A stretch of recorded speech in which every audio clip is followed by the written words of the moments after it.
Today, we have the privilege of speaking to Sangeetha Peter, a renowned influencer and entrepreneur based out of Coimbatore. She's carved a space in the luxury space by hosting exhibitions and curating jewelries that influence a lot of fashion enthusiasts out there. Not only that, she's also a content creator who has captivated her audience through her high-valued storytelling skills. Let's delve into her experience, milestones, and maybe some quick tips around fashion. Welcome to the show. Let's start with your incredible journey. How did you step into the world of jewelry creation and fashion? Was there any particular moment or inspiration that actually drew you into this? Actually, to be very honest, it just happened by itself. I didn't plan anything. I had gone to choose jewelry for my friend's daughter for a function, and then the jeweler from whom I bought, she just suggested that in places like Bombay, women do jewelry from home and they host small exhibitions also from home. So in fact, when I started, I was clueless. I didn't know what I'm going to do and all that. But then I started. I was very nervous and I started, but then it picked up very well. Achieving crores in sales through exhibition is definitely not a small feat. I'm sure there would have been a lot of challenges that you have faced through this journey, right? Can you share some of those challenges and how did you overcome them? When I started my shows 13 years back, there was no concept of exhibitions or shows in Coimbatore. So when I started, people initially were very apprehensive. Because jewelry as such, people would be comfortable going to their known jewelers and buying. So suddenly when somebody is selling jewelry from home and in a hotel, they were not very comfortable.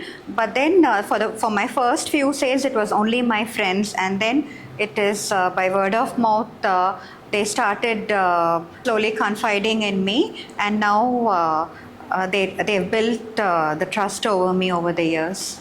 I think that trust has definitely come a long way because today we can see, as you said, there is a connection between a particular brand that individuals have, right? Today people go to exhibitions, people connect with personal brands. So I think that obviously would have taken you through a lot of challenges, but today I think that shift has happened and people are actually looking for challenges, right? Yeah. What they're looking forward is what is new in the trend. It's not about the brand specifically, but I think more about what is new, what is that new trend and all of that. So I think definitely that shift has happened over the years. Yeah. You have worked with some prestigious brands, for example, someone like Soya, Kishan-Das, etc., right? So when you choose a brand, what is something that you look forward? What is that factor that probably attracts you so that you decide to work with them? Before taking up any jewelry to host them in Coimbatore, I do my complete research about them because the clients are trusting me and buying, so I want to give it back to them like in a whatever possible way it's good for them and for me. So I do a complete research, and then it is only then I take a call whether I can host them or no. Whenever we host bigger people like Zoya or Kishan-Das or like Raghavendra Rathore, the ambience has to be very, very good. They are very particular about how the show is happening and what kind of people come in, and they are very, very particular about the lighting. Even the mannequins, I can't use any regular mannequins. I can't rent out any mannequins. The hangers, everything, even very small things matter. So for that, I have to really work for that. And even like sometimes I even curate a specific short tips and menus for clients so that they have a very good shopping experience also. That must have been maybe a little easier for you to host them in metro cities, right? Did you find a particular challenge to bring them to Coimbatore? Was that a challenge sometime during the journey? See, bringing them to Coimbatore was not a challenge for me because the jewelers or designers all over India, they are very familiar with Coimbatore, Tirupur, Erode and the Congo region as such, because they know that we are all very enthusiastic shoppers and we like to buy good things and we like to buy the latest designers. So these clients or whoever is all the walk-ins, they are very familiar with the brands and they go there by themselves to Delhi and to Hyderabad to shop. so it is easy for me. Okay. And the purchasing power of people around definitely Yeah, helped exactly, you. Location was not a yeah. barrier in that case. Now, speaking about the brands and all of that, I'm also curious to understand, is there a particular brand that you haven't worked with that you're really keen to work in the future? There is no brand as such. See, so far till now, I haven't gone to any brand. The brands, whoever want to showcase in Coimbatore, they approach me and I do my research and I host them. Along with your jewelry creation, you're also a successful content creator. And now, if you look at your digital success, you have around 10 lakh impression. That too globally, right? People around US, UK, and all of that. So, how do you create content that are very relevant to global people across the world, but staying very authentic? From the time I was in college, I used to love fashion and jewelry. So I didn't actually make an effort to reach out to that particular audience, or I didn't really have to work on that. But initially, my account was private. When I made it public, my family was like very apprehensive. They were like, "Oh, people are going to judge you. Why do you want to do this?" But then slowly, they started accepting, okay, it's I mean, yeah, people like what you're doing. And whenever I go out, a lot of people, even when I travel abroad, I have people who come and tell me that they are inspired by my workout, they're inspired by my clothes, and they whenever they are looking for any tips to dress up, or whenever they're getting ready to go for a wedding, they like browse my page. So all that is making me very happy now. I think that's a big recognition for content creators, exactly. right? Where people recognize you, and probably people recognize you as someone they look forward, especially for fashion, right? So I'm sure that would have given you a sense of appreciation. Yeah, because all my followers are organic, and they know, like, of course, before posting anything, I do my research, and like whatever I like and what I wear, only I post. And that also gives you the loyalty, right? Customer stays with, because it's organic, they stays with you for a longer period. Yeah, this way I can update my clients and my Insta family, like what is trending and what jewelry goes with what kind of clothing and styling tips. Your clientele is also very, very impressive with around 3,500 plus clients, which is a bigger number. How do you maintain those relationships with your clients? Obviously, by constantly innovating, right? So, how do you maintain that? What are some tips and tricks that you can share? When they first approach me as clients, I talk to them, I understand what they have in mind, their budget, their styling, their kind of styling, and what kind of function they want to wear the jewelry and all that. So I try to understand everything and then work on them. So what happens is, initially whoever I get introduced as clients, then they become my friends, very close friends, and they are more like my family now.